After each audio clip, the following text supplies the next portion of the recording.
Ya, pemirsa, kembali lagi bersama kami di Prime Time News. Pemirsa, dari pantauan kami sudah hadir di gedung KPK pasangan 03 Ganjar Pranowo bersama dengan Mahfud MD sudah hadir di sana. Begitu juga dengan calon presiden dan calon wakil presiden nomor urut 1 Anies Baswedan dan Muhaimin Iskandar. Sedangkan Prabowo Subianto dan Gibran Rakabuming belum terlihat hadir. Namun informasi yang kami dapatkan, ketiga paslon ini berkomitmen untuk hadir di gedung KPK pada hari ini untuk menyampaikan adu gagasan mengenai pemberantasan korupsi. Ya, inilah situasi dan kondisi terkini di gedung KPK. Tampaknya teman-teman awak media masih menunggu kedatangan dari paslon nomor urut 2 Prabowo Subianto dan Gibran Rakabuming Raka. Kita dialog sambil menunggu kedatangan dari Prabowo Gibran dan gagasan-gagasan apa yang kemudian muncul nanti dalam adu gagasan di KPK pada hari ini. Mas Zainur, kalau kita cermati dalam pembahasan korupsi di debat pertama calon presiden dinilai belum cukup memuaskan karena dinilai keluar dari substansi. Mas Zainur, kalau menurut Anda apa sebetulnya gagasan yang menurut Anda dinanti-nantikan keluar dari setiap paslon ini di gedung KPK malam hari ini? Ya, memang kemarin di debat pertama, waktu banyak dihabiskan melenceng dari tema, misalnya sampai membahas pupuk, membahas asap, atau membahas tema-tema yang di luar tema korupsi dan penegakan hukum. Ya. Nah, kita tahu bahwa di dalam debat pertama itu sebenarnya masing-masing calon presiden itu sudah menyampaikan mengenai pandangan mereka tentang tantangan pemberantasan korupsi di Indonesia.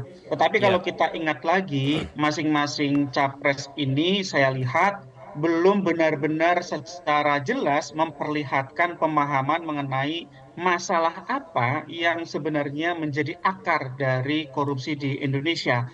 Kemudian juga belum ada tawaran-tawaran yang sifatnya strategis. Memang ada janji-janji untuk memberantas korupsi di Indonesia, bahkan seakan-akan akan menghilangkan korupsi di Indonesia, tetapi tidak menjelaskan bagaimana peta jalannya agar janji-janji tersebut dapat terlaksana.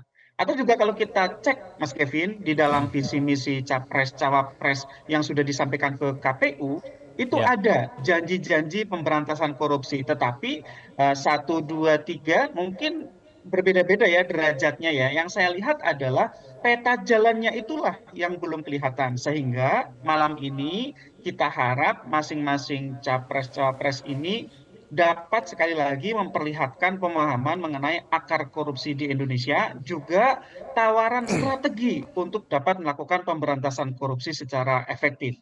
Ya. Kalau saya bagi setidak-tidaknya mungkin ada 3 hal utama. Yang pertama itu dilihat dari substansi, yaitu substansi hukum anti korupsi di Indonesia yang sampai saat ini belum efektif untuk dapat mendukung pemberantasan korupsi.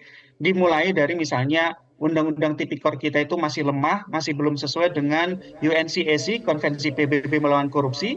Yang kedua, belum punya undang-undang perampasan aset hasil kejahatan, undang-undang pembatasan transaksi uang kartal, juga undang-undang lain yang dibutuhkan untuk mendukung efektivitas pemberantasan korupsi. Jadi saya harap masing-masing capres nanti dapat menyampaikan apa pandangan mereka mengenai kelemahan undang-undang di Indonesia sehingga sampai sekarang Oke. korupsi seakan-akan terus terjadi tanpa ada rasa takut dari para pelaku. Yaitu tadi, misalnya Ya. dari pemberantasan perampasan aset hasil kejahatan, itu tidak ada ketakutan dari para pelaku tindak pidana korupsi karena mereka masih dapat menikmati uang hasil kejahatan kalaupun misalnya sampai ketahuan. Jadi dari yang Ya. pertama itu, Bang Kevin, kita akan lihat pemahaman capres-capres mengenai substansi hukum tentang korupsi.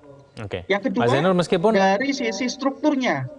Ya, Mas Zainur, Ya, meskipun Mas bukan Kevin. satu-satunya, tapi pemberantasan korupsi itu diidentikan dengan KPK begitu. Nah, ini kalau kita bicara mengenai KPK ini sendiri, Mas Zainur, ini kan ada sejumlah masalah di KPK begitu ya, ketuanya kemudian tersangkut kasus suap, lalu kemudian anggotanya ada yang terlibat kasus pungli, bahkan ada kasus pelecehan seksual terhadap istri tahanan di sana.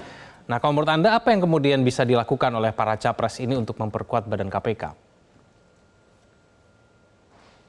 Persis, Mas Kevin. Jadi yang kedua adalah struktur hukum, yaitu lembaga-lembaga penegak hukum beserta dengan instrumennya. Seperti misalnya adalah KPK, Kepolisian dan Kejaksaan. Pertama kita bahas KPK. KPK sejak 2019 sampai sekarang menjadi lembaga yang tidak lagi dipercaya oleh publik.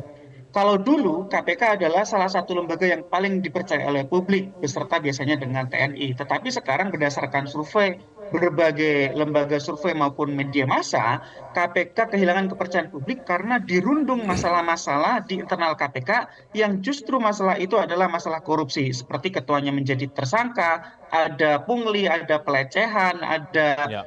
tindak pelanggaran kode etik dan lain-lain. Sehingga dari struktur hukum ini yang ingin kita dengar dari para capres ini adalah bagaimana strategi mereka. Yang pertama adalah untuk mengembalikan marwah KPK menjadi lembaga negara yang bersih dan efektif melakukan pemberantasan korupsi. Saya cek di pernyataan-pernyataan capres dan cawapres, misalnya ada capres-cawapres yang mengusulkan, menawarkan, menjanjikan kalau terpilih maka akan mengembalikan independensi KPK dengan jalan apa? Dengan jalan mengubah kembali Undang-Undang KPK menjadi seperti dulu kala, bukan yang diubah melalui Undang-Undang 19 2019. Nah, tetapi dari tiga pasangan ini saya lihat ada dua yang menjanjikan mengembalikan independensi KPK dan saya yang satu belum lihat, itu Mas Kevin. Yang kedua adalah dari sisi kepolisian dan kejaksaan. Kita tidak bisa hanya melihat KPK-nya saja. Kepolisian dan kejaksaan itu juga Ya. harus dapat diperbaiki. Harus ada reformasi penegakan hukum yang mendasar di dua institusi ini, karena dua institusi ini juga punya kewenangan melakukan pemberantasan korupsi, tapi sejauh ini juga dua institusi ini belum bebas dari korupsi. Misalnya masih ada saja kasus-kasus yang melibatkan dua institusi ini. Kemarin kita masih dengar ada jaksa yang bermain perkara kemudian ditetapkan Ya. jadi tersangka, kemudian juga belum lama juga ada anggota polisi yang ditetapkan menjadi tersangka dalam kasus korupsi. Bahkan di masa pandemi kemarin ada dua orang perwira tinggi yang menjadi tersangka dalam kasus suap. Artinya memang kita akan mengharapkan masing-masing capres ini punya tawaran, tetapi tidak hanya Ya. sekedar janji, tetapi juga strategi jalan agar janji-janji itu bisa terwujud. Bagaimana cara untuk melakukan reformasi penegakan hukum. Itu Mas Kevin. Oke, baik Mas Zainur, kita akan lanjutkan dialog kita di segmen selanjutnya. Kita juga simak tadi tampaknya paslon nomor urut 02 sudah tiba, Prabowo Gibran sudah sampai di gedung KPK. Pemirsa jangan kemana-mana, kami akan kembali.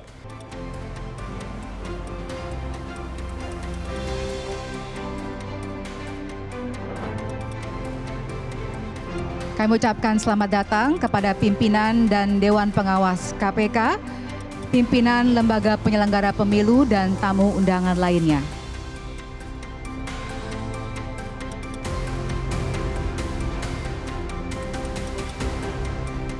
Kami ucapkan selamat datang kepada Bapak. Ya, kembali bersama kami di Prime Time News. Mas Zainur, masih tentang KPK Mas Zainur. Pemilihan Ketua KPK dinilai ini politis. Apakah proses pemilihan Ketua KPK ini perlu diubah supaya untuk mencegah orang tidak berintegritas gitu memimpin lembaga ini menurut Anda?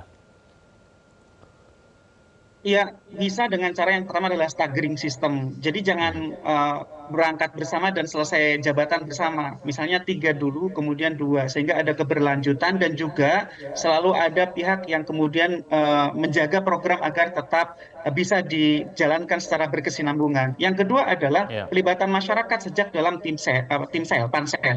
Nah, ini yang dikeluhkan dari pansel yang dibentuk oleh Presiden Jokowi di periode kemarin. Kenapa? Karena masyarakat melihat panselnya itu lebih didominasi oleh orang-orang yang memang banyak terafiliasi dengan Presiden Jokowi. Kita berharap dari panselnya sendiri juga dapat merupakan pansel yang independen, yang banyak bekerja untuk pemberantasan korupsi, misalnya para akademisi anti korupsi atau juga aktivis anti korupsi selain unsur pemerintah. Sehingga kita berharap dari tim selnya sendiri, panselnya sendiri itu sudah harus independen. Yang juga menurut saya tidak kalah penting adalah pansel maupun presiden dan DPR jangan mengabaikan suara publik ketika publik menyampaikan informasi mengenai catatan rekam jejak masa lalu yang bermasalah. Seperti yang disampaikan oleh Koalisi Masyarakat Sipil Anti Korupsi kepada Presiden Jokowi dan kepada DPR bahwa Firly Bahuri ini punya banyak masalah di masa lalunya, termasuk ketika menjabat sebagai Deputi Penindakan KPK. Tetapi kemudian masukan dari masyarakat itu diabaikan. Kita tahu akhirnya kemudian Firly Bahuri melakukan sedemikian banyak pelanggaran kode etik sampai kemudian pidana, Mas Kevin. Ya, tentang isu lain juga yang dicermati Mas Zainur mengenai Undang-Undang KPK. Apakah menurut Anda memang Undang-Undang KPK itu perlu direvisi kembali supaya seperti dulu? Karena Undang-Undang KPK pada saat ini dinilai terlalu melemahkan begitu. Sangat. Undang-undang KPK yang direvisi oleh Presiden Jokowi dan DPR RI periode 2019-2024 itu menempatkan posisi KPK di bawah eksekutif.